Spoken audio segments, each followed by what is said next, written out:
So I have in my family the BRCA gene. I had an aggressive form of breast cancer, triple negative.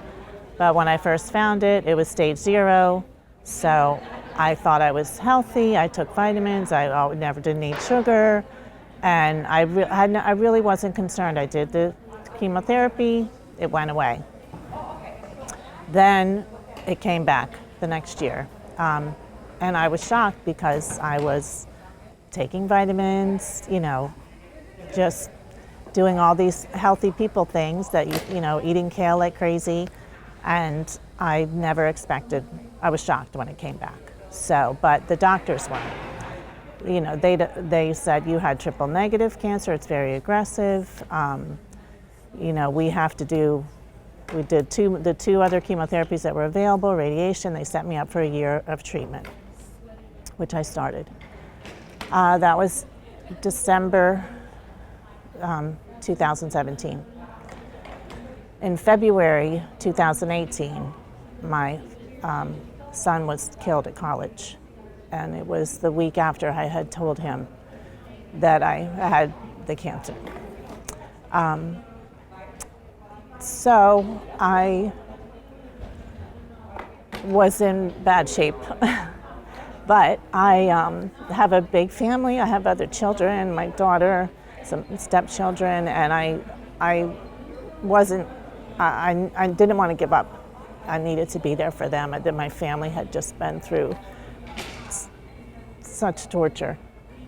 I was finished my second round of chemotherapy, and then in June, I was on a break before the radiation. My very good friend called me and said, I just sent you something, turn it on right now and listen to it. And it was one of Dr. Joe's, it was some kind of presentation, I don't know if it was a YouTube, but it was his big initial one when he tells the story about his car accident, biking accident.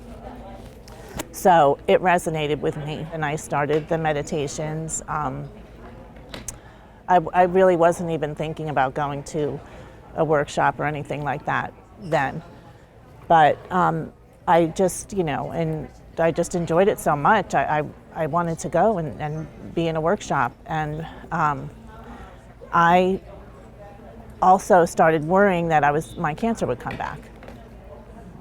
I ended up, during this time, I did my radiation, which finished in December 2018.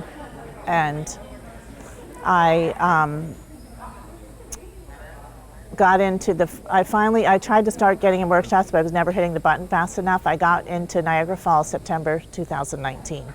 In the interim, many things in my life changed for the better. This is more like the manifesting of things. I am in a wonderful relationship. I met the love of my life. My daughter started following her journey because everybody in my family was really just frozen after what happened with my son. Then I just started worrying that when is the day that the cancer is going to come back? So when I went to the workshop, I applied for the healing, and all during the week, I just didn't think they would pick me because there were so many people there and everybody wanted the healing. During the week, I was just struggling so hard when you get there and see how the meditations and the breath when he had, his daughter-in-law on stage and showing what they're really doing. I just thought, I am not anywhere near as deep into this as I need to be to heal myself. I have to figure this out. And all week long, everyone in my group was just telling me, Lori, you have to open your heart. You have to open your heart. And I was the same, thinking mechanically, about it. How do I do this? And my heart was so frozen. I mean, even at home, I could never feel in the blessing of the energy centers, nothing. I felt nothing in that whole area. It was just cold, frozen, solid. I could not break into it. So I'm thinking, trying to come up with these elevated emotions to feel, and I just could not feel them. I couldn't come up with anything that would make me feel that way. And I just struggled with it so much. And then the last morning, our walking meditation before the healing, I was, just feeling it. And we were in Niagara Falls by the river, and just the walking. And I finally was feeling like, I can do this. I'm going to get there. I'm going to get there. So the next morning, he gave a speech on the stage, and I started panicking, Well, she gave me the coin, and I started panicking, thinking, how am I going to open my heart? I only have a couple more hours, and I can't waste this opportunity to heal myself. What am I going to do? And then he was on the stage giving a speech about when he talks about when you're whole, you just want to give to others, you don't want anything else. And he started saying to us, you have got to figure out what do you want? What do you want? What is it that you want? And I probably didn't even put it all together until now, why he was saying that. But I just said to myself, I don't want anything. I want my son back. I want my son back. I want to be his mom again. I want another chance. This is my desire, my heart's desire. And I said, this is not an elevated emotion, but this is what I'm going to think about, because it's what I want. I don't know what else to do. So when I went into the heaven room, and I just started thinking about my son, and I could feel,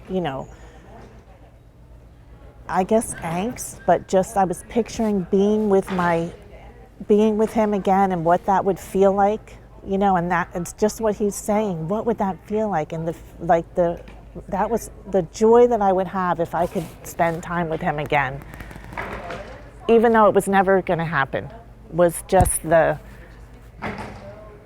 was a dream come true. And I just it was I was crying, but feeling it.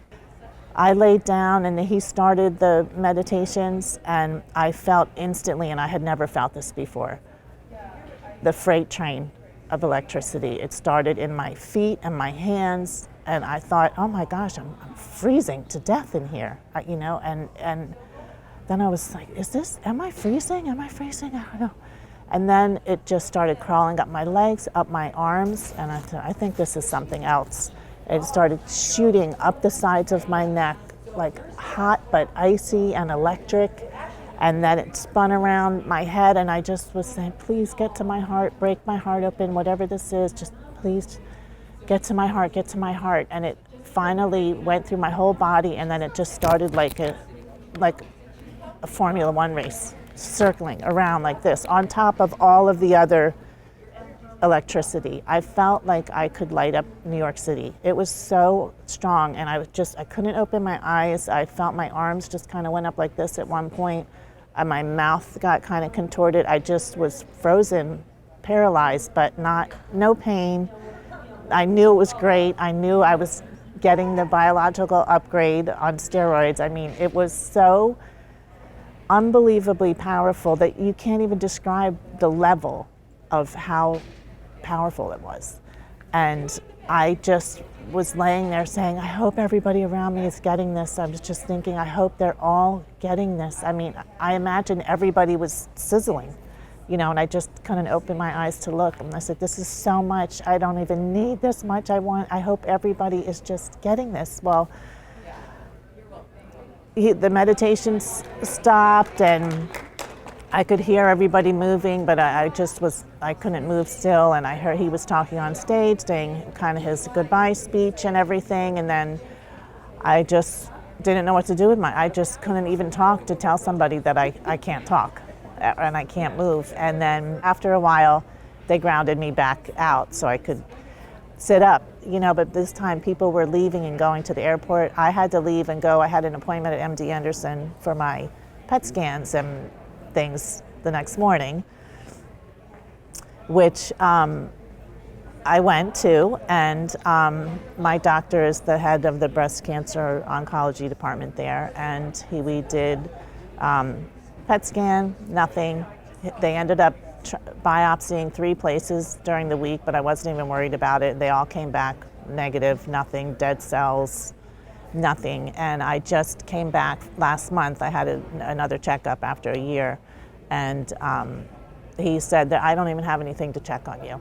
He said, you are just, I don't even have a test to give you. I could, but we don't need to, as far as I can see. And he said, honestly, 2 years ago, I would have never expected to see you here.